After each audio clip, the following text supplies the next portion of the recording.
So I've been thinking about my own morality and what it is that I think find wrong, like what's wrong in my worldview or my values.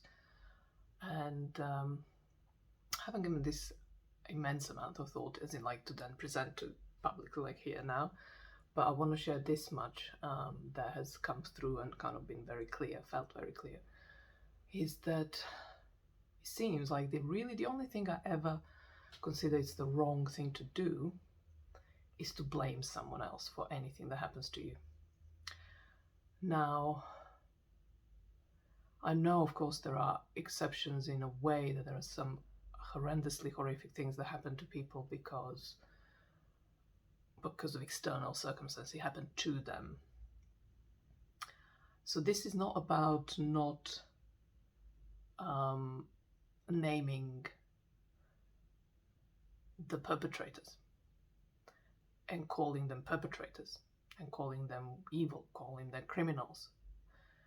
But the blame piece is essentially turning you into a victim.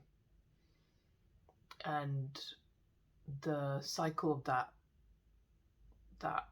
perpetration, that victim kind of is likely to happen with you as well. So you become a perpetrator to someone else, not maybe in a direct sense, but in a sense of you just, there will be someone else in your life that you will want to moan about all of this stuff in your life, that pain, to complain, and therefore they will be your victim of that energy that you keep dumping on them. Now, if this is a therapist, then equally, if you just keep dumping, they will dump you, because that's not the way to do therapy.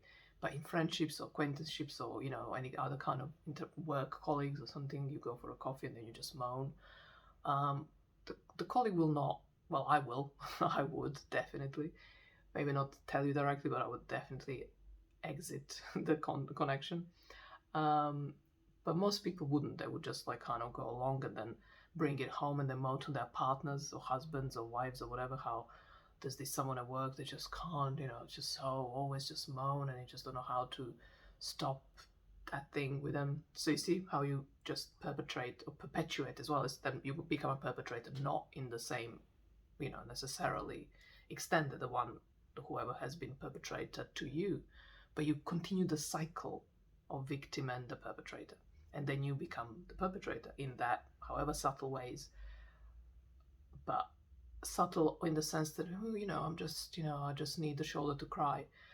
So it's like almost like, how can you say to someone, if it's a shoulder to cry, yeah, sure, of course I will give you a shoulder to cry, but very soon you realize that this is just abuse, a form of abuse, even though the person isn't if that's you, sure, crying on people's shoulders a lot, then it's not to say that you are bad in itself. That it's just you don't know better, you don't know how to snap out of it. Not to mention you identified yourself with that victim and you just don't know who you are without it. Who are you without that pain and without that hurt and whatever. So that's why when I said that the only wrong, I think wrong in the sense that it really does only wrong, is that we blame. So that's the piece of blame. So you blame someone and you just will never take ownership, not of what they did. That's wrong if it is wrong.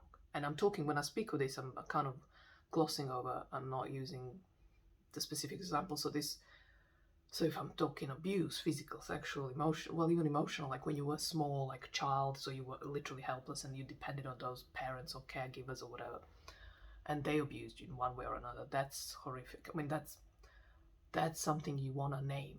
You don't want to, and you may want to have a conversation with them one day. But it's not about blaming them.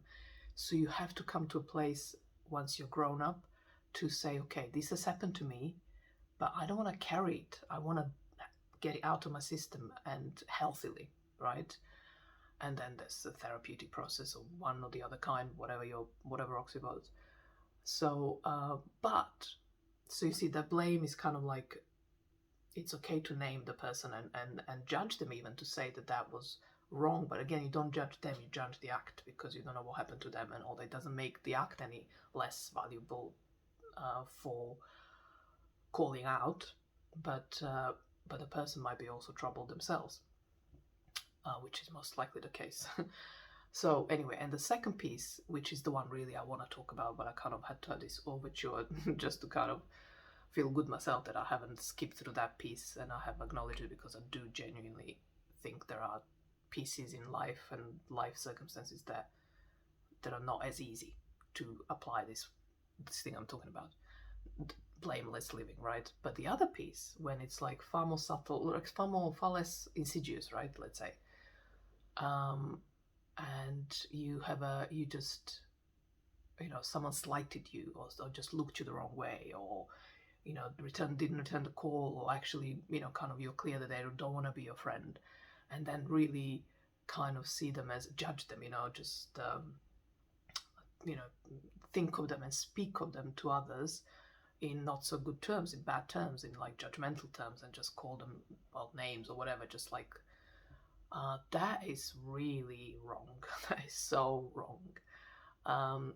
So it's wrong because it's a bad energy that you're generating, but more to the point, you don't know if you're doing gross injustice, first and foremost, that you completely misunderstood the person, and they have very genuine and kind and loving towards you reasons they're that way, and they did what they did, and they're choosing to I don't know, even stay away from you.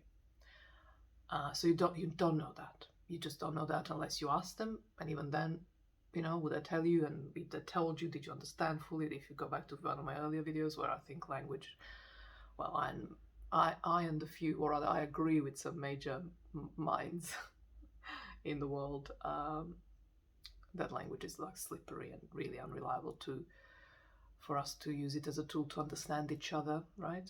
So so what are you doing exerting injustice to someone? And even if you're right, if let's say they really don't like you and don't want to be with you, that doesn't make them a bad person, and yet you are making them a bad person. See what I mean? So you're doing gross injustice. If you were a judge, you would call them bad and then give them a sentence, metaphorically speaking, and send them to jail for what? For just because you don't like them, that they don't like you. But you know what I mean? You're sorry, I was in my head having a conversation as if you're actually talking to me, you, whoever's watching. Basically, right, where was I with this? So, blah, blah, blah.